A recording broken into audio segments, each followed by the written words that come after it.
안녕하세요. 지성과 영혼의 깊은 울림을 전하는 시간입니다. 오늘 우리는 매우 근본적인 질문 하나를 마주하려 합니다. 세계 최정상급의 과학자가 과연 하나님을 믿을 수 있을까요? 과학이 눈부시게 발전한 오늘날, 이성과 신앙은 정말 공존할 수 없는 것일까요?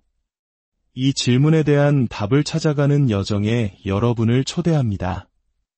오늘의 이야기는 인류 역사의 위대한 이정표인 인간 게놈 프로젝트를 성공적으로 이끈 세계적인 과학자 프랜시스 콜린스 박사의 지적 탐험과 영적 순례에 관한 것입니다.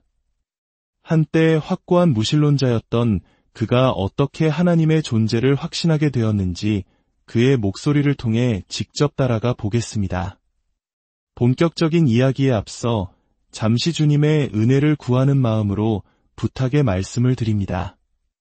만약 오늘 이 이야기가 여러분의 마음에 작은 울림이라도 전해준다면 구독과 좋아요를 통해 저희가 더 많은 지혜의 이야기를 나눌 수 있도록 힘을 보태주시길 바랍니다. 여러분의 이 작은 나눔이 누군가에게는 삶의 방향을 찾는 등불이 될 수 있습니다. 이 이야기를 듣는 모든 분들의 삶에 하나님의 평강이 가득하기를 진심으로 기도합니다. 이제 프랜시스 콜린스 박사의 고백 속으로 함께 들어가 보겠습니다. 저는 처음에는 하나님의 존재에 대한 증거들이 완벽한 증명은 아닐지라도 상당히 흥미롭다는 것을 깨닫기 시작했습니다. 그리고 그 과정에서 무신론이 더 이상 제가 선택할 수 있는 합리적인 길이 아님을 분명히 알게 되었습니다. 여러 선택지 중에서 오히려 가장 비이성적인 결론이라는 생각에 이르게 된 것이죠. 제가 어떻게 이런 생각의 전환을 겪게 되었는지 그 모든 과정을 시간 순서대로 나열하기보다는 저를 결국 하나님에 대한 믿음으로 이끌었던 핵심적인 논증들을 요약해서 말씀드리고자 합니다.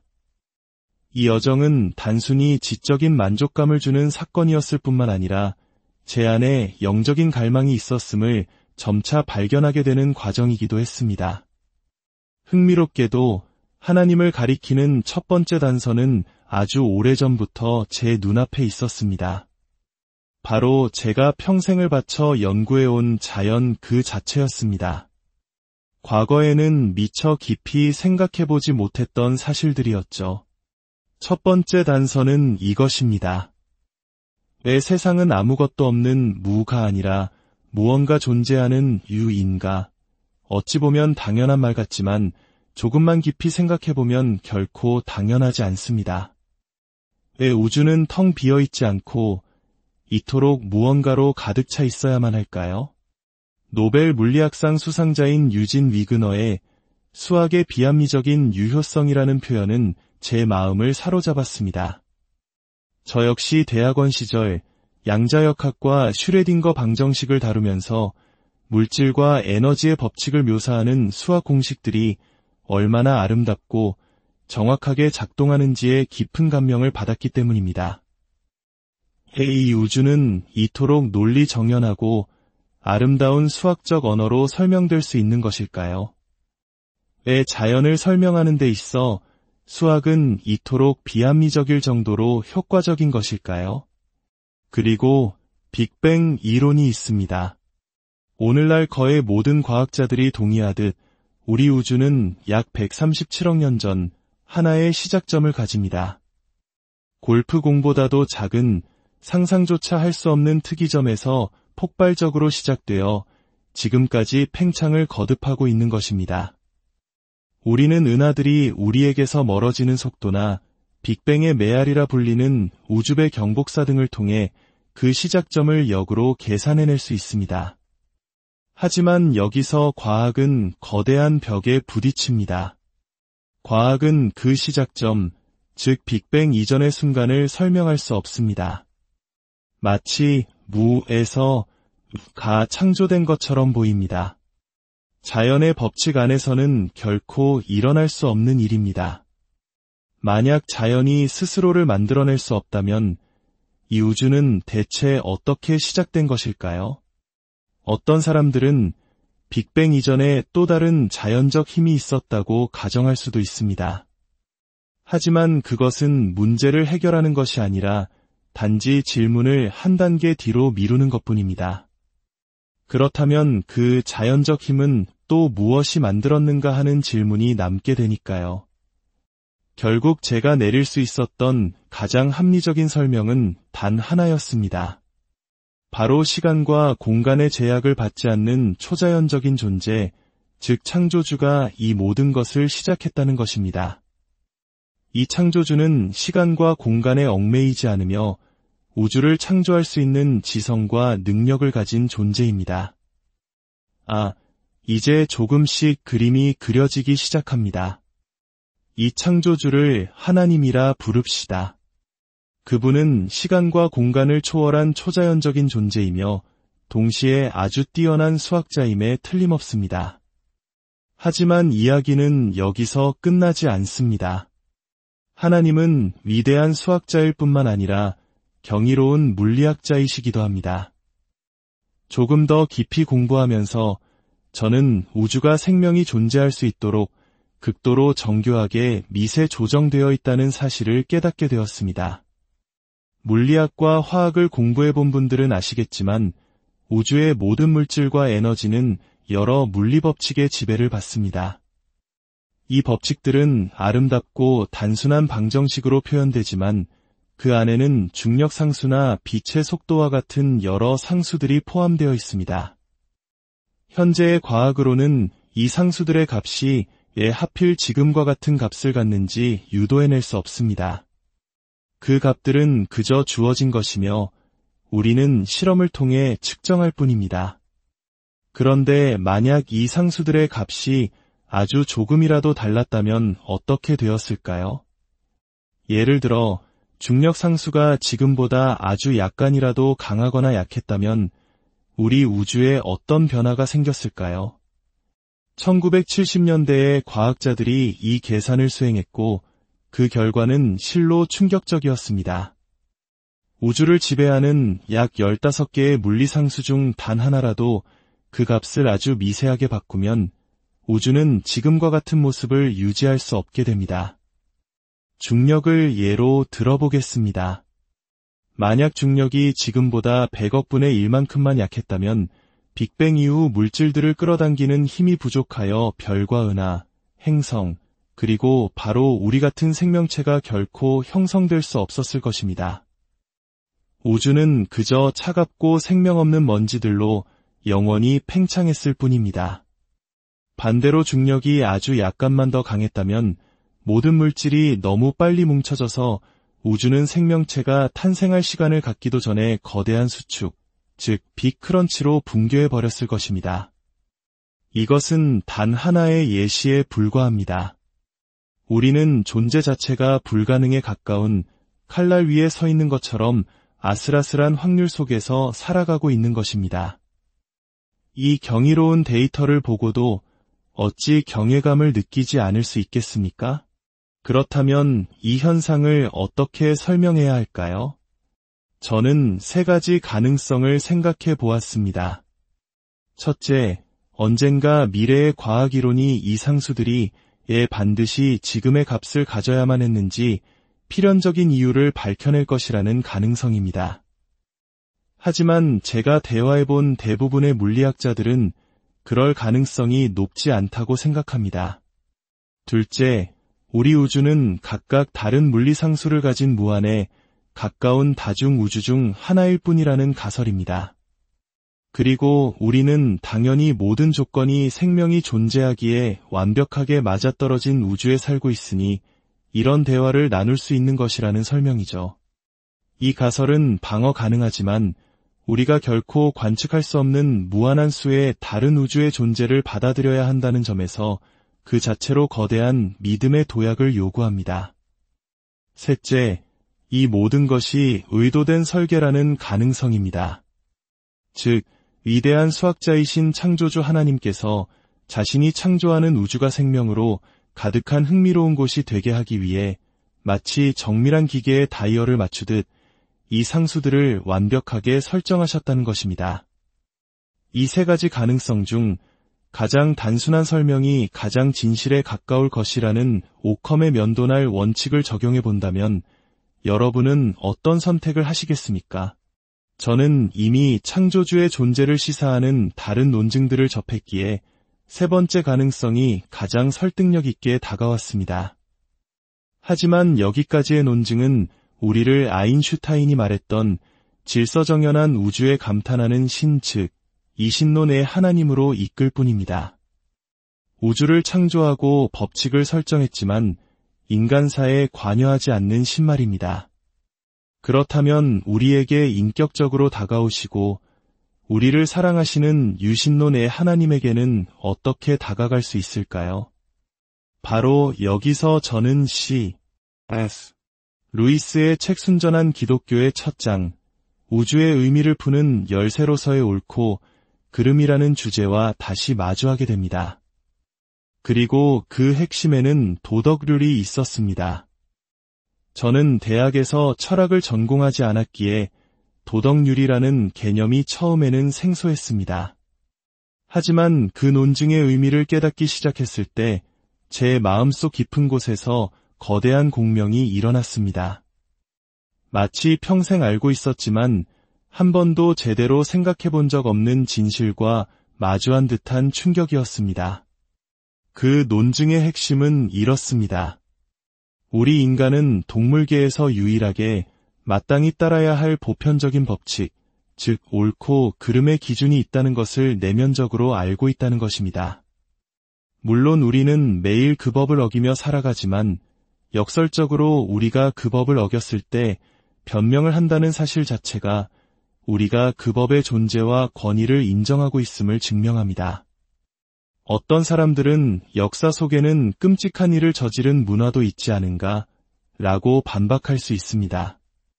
하지만 그 문화를 깊이 들여다보면 그들 역시 자신들의 행동을 옳다고 여기는 나름의 기준과 명분이 있었음을 발견하게 됩니다. 즉, 무엇이 옳고 그른지에 대한 구체적인 내용은 문화에 따라 다를 수 있지만 옳고 그름이라는 기준 자체는 인류 보편적으로 존재한다는 것입니다. 이 도덕률은 때로 우리에게 매우 극적인 행동, 특히 이타주의를 요구합니다. 다른 사람을 위해 자신을 희생하는 행동 말입니다. 많은 이들은 이러한 이타주의 역시 진화론으로 설명 가능하다고 주장합니다. 예를 들어 가족을 돕는 것은 나의 DNA를 공유하는 유전자를 후세에 남기기 위한 본능적인 행동이라고 설명할 수 있습니다. 또는 나중에 도움을 받을 것을 기대하고 남에게 친절을 베푸는 상호 이타주의 역시 자신의 생존에 유리하기에 진화적으로 선택되었다고 볼 수 있습니다. 하지만 진화론적 설명은 한계에 부딪힙니다. 그 어떤 진화론적 모델도 자신이 속하지 않은 집단의 낯선 사람을 위해 자신의 목숨을 기꺼이 희생하는 극단적 이타주의를 온전히 설명하지 못합니다. 오히려 진화론적 관점에서 보면 그런 행동은 자신의 생존과 번식에 치명적인 손해를 끼치는 어리석은 짓일 뿐입니다. 하지만 우리의 마음을 가장 깊이 울리고 인간의 고귀함에 대해 생각하게 만드는 순간들은 바로 그런 극단적 이타주의의 장면들이 아니던가요? 캘커타의 거리에서 죽어가는 이들을 끌어안았던 마더 테레사 수녀님, 홀로코스트의 공포 속에서 유대인들을 구하기 위해 자신의 모든 것을 걸었던 오스카 신들러, 그리고 성경 속 선한 사마리아인의 비유처럼 말입니다. 뉴욕 지하철역에서 일어났던 웨슬리 오트리 씨의 이야기는 우리에게 깊은 질문을 던집니다. 평범한 흑인 건설 노동자였던 그는 옆에 있던 젊은 백인 대학원생이 갑자기 간질 발작을 일으키며 선로로 떨어지는 것을 목격했습니다. 전동차가 맹렬한 속도로 다가오는 절체절명의 순간 그는 한치의 망설임도 없이 선로로 뛰어내렸습니다. 그리고는 그 학생을 선로 사이의 좁은 공간으로 끌어당겨 자신의 몸으로 덮었습니다. 기적적으로 전동차는 두 사람의 바로 위를 스치듯 지나갔고 그들은 모두 살아남았습니다. 두 사람은 서로 전혀 알지 못하는 사이였고 인종도 달랐으며 앞으로 다시 만날 가능성도 거의 없었습니다. 진화론의 관점에서 웨슬리의 행동을 본다면 이렇게 말할 것입니다. 웨슬리, 당신 대체 무슨 생각을 한 겁니까? 당신의 생존과 번식 가능성을 완전히 망쳐버렸군요. 하지만 우리는 그의 행동을 보며 어리석다고 말하지 않습니다. 오히려 경이로움과 깊은 감동을 느낍니다. 이처럼 진화론만으로는 설명할 수 없는 우리 마음속 깊이 새겨진 선하고 거룩한 것을 향한 이끌림은 과연 어디에서 온 것일까요? 만약 당신이 단순히 우주를 만든 수학자나 물리학자로서의 신이 아니라 인간을 아끼고 사랑하며 선하고 거룩한 분이시며 우리 또한 그러하기를 바라시는 하나님에 대한 증거를 찾고 있다면 우리 자신의 마음속에 새겨진 이 도덕률보다 더 분명한 증거가 어디 있겠습니까? 이 생각은 제게 엄청난 설득력으로 다가왔습니다. 이렇게 몇 년에 걸쳐 이 모든 논증들과 씨름하며 때로는 이 길에 들어선 것을 후회하기도 하면서 저는 제 자신이 더 이상 부인할 수 없는 어떤 경외감 앞에 서 있음을 깨달았습니다. 철학자 임마누엘 칸트의 말처럼 오래 그리고 깊이 생각할수록 더욱 새로운 감탄과 경외심으로 내 마음을 채우는 두 가지가 있다. 그것은 내 위에서 반짝이는 별이 빛나는 하늘과 내 마음속의 도덕률이다. 제 심정이 바로 그러했습니다. 하지만 바로 그 순간 저는 편안함이 아닌 깊은 절망과 마주하게 되었습니다. 만약 도덕률이 선하고 거룩하신 하나님을 가리키는 이정표라면 그 하나님 앞에서 나는 결코 선하거나 거룩하지 않다는 뼈아픈 진실을 깨달았기 때문입니다. 제 안의 죄와 허물들은 제가 하나님께 다가가려 할수록 오히려 그분의 형상을 저에게서 점점 더 멀어지게 만들었습니다.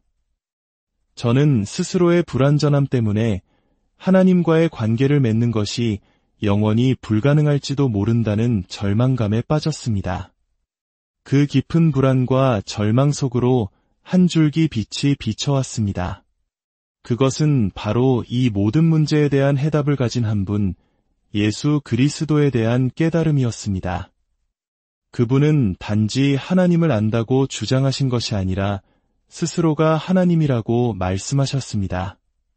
그리고 처음에는 이해할 수 없었지만 결국에는 너무나도 합리적이고 감격적인 희생, 즉 십자가에서의 죽음과 부활을 통해 저의 불완전함과 하나님의 거룩함 사이에 다리를 놓아주셨습니다. 과거에 제가 그리스도께서 당신의 죄를 위해 죽으셨다는 말을 들었을 때 그것은 그저 의미 없는 헛소리처럼 들렸습니다. 하지만 이제 그 말은 더 이상 헛소리가 아니었습니다. 그것은 절망적인 인간의 상태에 대한 하나님의 유일하고도 완벽한 해답이었습니다.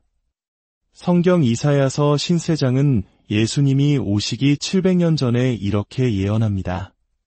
그가 찔림은 우리의 허물 때문이요 그가 상함은 우리의 죄악 때문이라 그가 징계를 받음으로 우리는 평화를 누리고 그가 채찍에 맞음으로 우리는 나음을 받았도다. 이것이 바로 상처 입은 치유자의 신비입니다.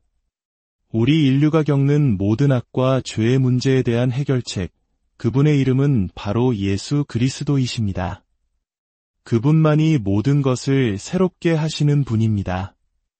이제 예수님께로 나아가십시오. 그리고 여러분 안에 있는 악을 뿌리 뽑아달라고 간구하십시오. 그분은 반드시 그렇게 하실 것입니다. 이 땅의 악과 고통에 일조했던 우리의 역할을 용서해달라고 구하십시오. 그분은 반드시 용서하실 것입니다. 성경은 누구든지 그리스도 안에 있으면 새로운 피조물이라고 말씀합니다. 하나님은 이 세상의 악당이 아니라 영웅이십니다. 그분은 우리를 종교적인 규칙과 규율로 얽매려는 분이 아니라 이미 우리를 묶고 있는 죄의 사슬로부터 우리를 자유롭게 하기를 원하시는 분입니다. 오늘 이 과학자의 고백을 통해 여러분의 마음에도 깊은 질문이 생겼기를 바랍니다.